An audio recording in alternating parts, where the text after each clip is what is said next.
आज इयत्ता 10वी मार्च 2025 ला परीक्षा देणारे सर्व विद्यार्थी आणि विद्यार्थी मित्रांनो, आज तुम्ही आमच्या विद्यालयामध्ये जवळपास 6 वर्षापासून शिकत होते. काही 5 वर्ष, काही 4, 3, 2, काही 1 वर्ष असेल. तर विद्यालयाने तुम्हाला खूप काही दिलेलं आहे. गुरुजींनी, माझ्या सर्व सहकारी मित्रांनी तुम्हाला खूप काही दिलेलं आहे, अजून देणार आहे आणि भविष्यात पण देतील. तर इयत्ता 10वीचं वर्ष म्हटलं म्हणजे आई वडिलांना काळजी, आपल्याला स्वतःला काळजी. आपण ही काळजी घेत आता परीक्षेच्या तोंडावर आलो होतो. आता आपल्याला परीक्षा द्यायची सगळ्यांना. आता परीक्षा संदर्भात मी फारसं बोलणार नाही, ते कदाचित सोमवारी मंगळवारी जेव्हा वेळ मिळेल तेव्हा बोलू. तर एक गोष्ट लक्षात घ्या की आज तुम्ही आम्हाला सोडून जाणार आहात आणि आम्ही तुम्हाला सोडून देणार आहात, असा दिवस आहे आज. म्हणजे तुम्ही आमच्याकडे जे होते 6 वर्षापर्यंत आमच्या मुलांसारखे मुलींसारखे होते. आता आई वडील कसे असतात तुम्हाला माहित आहे. ज्यावेळेस वाईट घडतं त्यावेळेस आई वडील शिक्षा करतात, बोलतात, रागवतात, त्यालाच आई वडील म्हणतात. ज्याने म्हणजे झालेली चूक पोटात घातली त्याला आई वडील म्हणता येणार नाही, तसा शिक्षक असतो. कारण शिक्षक हा आई वडिलांपेक्षा श्रेष्ठ असतो. तुम्ही असं म्हणशाल की कसं काय, आमच्या आईने आम्हाला जन्म दिला आहे, आमच्या आईने आम्हाला दूध पाजलंय, आमच्या वडिलांनी आम्हाला वाढवलेला आहे. पण तुमच्या आईने तुम्हाला जन्म दिला आहे, आईने दूध पाजलेलं आहे, वडिलांनी तुम्हाला वाढवलेला आहे, पण त्याच्यापेक्षा शिक्षकाने तुम्हाला घडवलेला आहे. म्हणजे तो घडवायचं काम करतो आणि तो घडवताना हा पाहत नाही, हे पाहत नाही ते शिक्षक की मी याला घडवतोय पण याला आकार येईल का नाही येईल हे तो कधीच पाहत नाही. त्याच्या मनामध्ये एकच जिद्द असते की मी याला घडवणार, मी याला घडवणार. आणि ते घडवण्याचं काम माझ्या सर्व सहकार्याने 6 वर्षापासून, 5 वर्षापासून, 4 वर्षापासून, 2 वर्षापासून, 1 वर्षापासून केलंय. आणि ते घडवता घडवता आज तुम्हाला त्याचा आकार झालेला आहे, तुम्हाला आकार दिलेला आहे. पण तुम्हाला जो अगस्त मुनी माध्यमिक विद्यालयाने आकार दिलेला आहे तो आकार कोणीही बिघडवू नका भविष्यामध्ये. तुम्ही म्हणजे असंच काय म्हणताय सर की आम्हाला आकार दिला आहे आणि आमचा आकार कसं काय बिघडेल? हो, मला माहित आहे. माणूस समयाला बदलतो. माणूस समयाला बदलतो, म्हणजे वेळोवेळी माणूस बदलतो. तुम्हाला सांगतो, सरड्याला रंग कमी असतात एवढी माणसाला रंग आहे. सरडा आहे ना, सरडा माहिती तुम्हाला सगळ्यांना, सल्ल्या. तो रंग बदलतो. तो जर सावरच्या वडांमध्ये गेला त्याचा रंग हिरवा करून घेतो, तो काट्यांमध्ये गेला त्याचा रंग काळा करून घेतो. परंतु बाळांना तुम्हाला अगस्त मुनीने जो रंग दिलाय तो रंग कधी बदलायचा नाही, कधीच बदलावायचा नाही. ज्याने रंग बदलला त्याला माणूस म्हणत नाही. म्हणून तुम्हाला जो अगस्त मुनीने रंग दिलेला आहे तो रंग बदलू नका. भविष्यामध्ये किती मोठे झालात, किती मोठं होऊन जाऊ देत, किती मोठं होऊन जाऊ देत, तुम्हाला मी नेहमी सांगत आलेलो आहे. तर आपण माणुसकी, माणूसपण आणि जमीन आणि जिथून गेला आहोत ते घर, जिथून शिकला होती शाळा, ज्या सरांनी मला शिकवले ते सर, ज्या आई वडिलांनी मला जन्म दिला ते आई वडील, ज्या कर्मभूमीमध्ये जन्मास आलो ती कर्मभूमी, आणि ज्या मातृभूमीमध्ये मी वाढतो आहे ती मातृभूमी, आणि मला जिथं काम करायची ती भूमी कधीही माणसाने विसरायची नाही, कधीच विसरायची नाही. ते लक्षात ठेवायचं. असू दे, मी ज्या शाळेत शिकलो, माझे जे गुरुजी होते मी त्यांना कधी विसरलो नाही. म्हणून मी आज एक चांगला गुरुजी म्हणून आहे. मी तुम्हाला माझी हिस्ट्री सांगण्यात तुम्हाला 4 तास लागतील. माझी हिस्ट्री कधी सांगणार नाही, कधी सांगणार नाही. पण मी कधी कधी अवघावघाने बोलतो, पण मी रागवतो सगळ्या विद्यार्थ्यांना.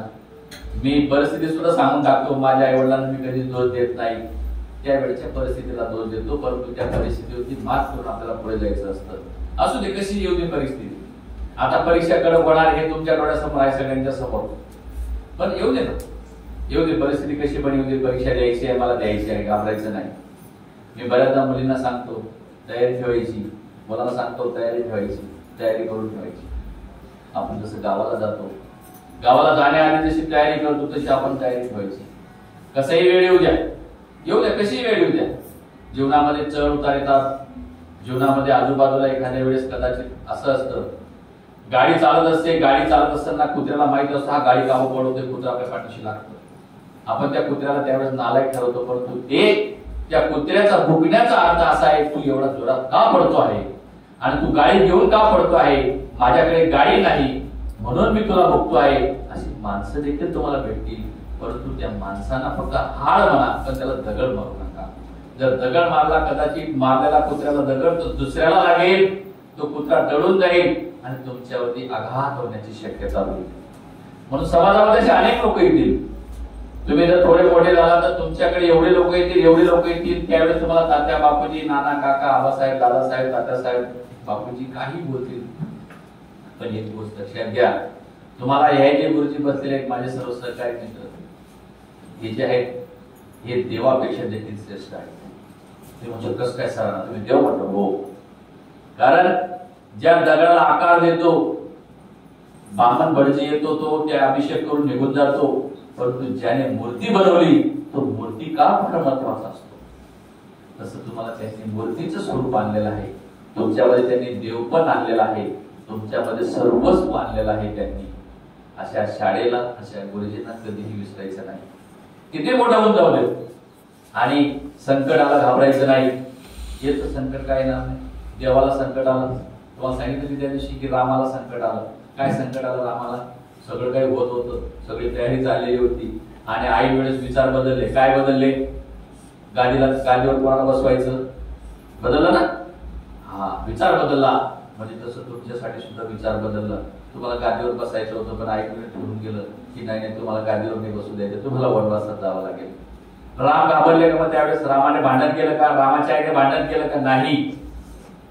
रामाने वडिलांचा आदेश मानला, आईचा आदेश मानला. मग आपण त्यावेळेस असं जरी कोणी केलं आपण त्याला शिव्या देतो, पण रामाने शिव्या दिले नाही. वनवासात जाताना त्या मातेचे पाय पडले आणि निघाला वनवासात. मग राम त्यावेळेस वनवासाला जाताना रामाच्या बरोबर लक्ष्मण निघाले, सीता निघाली.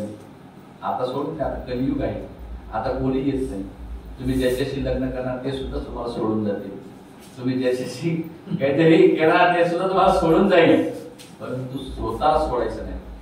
आणि मनामध्ये एक गोष्ट लक्षात ठेवायची, तुम्ही तुमच्या मनाला कायम ताब्यात ठेवायचं. तुमचं मन आणि शरीर जोडून ठेवायचं. सगळ्यांनी मन शरीर ज्याने जोडून ठेवलं आणि ज्याला मनाला आणि शरीराला ज्याने जोडून ठेवलं तो यशस्वी होतो जीवनामध्ये.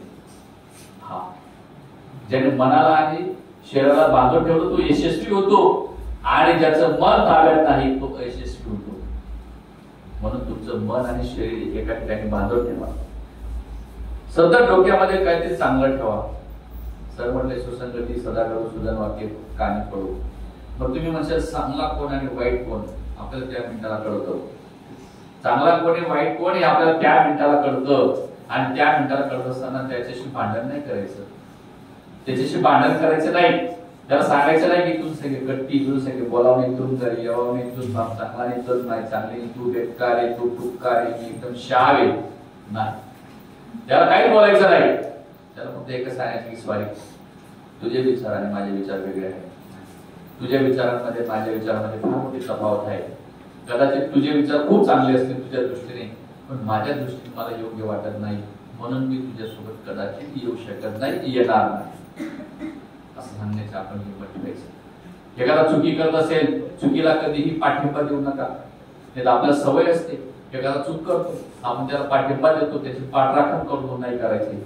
त्या ठिकाणी लगेच काढता पाय घ्यायचा. तुम्ही जर काढता पाय घेतला, तुम्हाला बऱ्याचदा गोष्ट सांगितली, जंगलाला आग लागली असते, सगळं जंगल पेटत राहतं, एक चिमणी चोचेमध्ये एक थेंब आणते, एक थेंबने काही जंगल थांबणार आहे का, विझणार आहे का? नाही.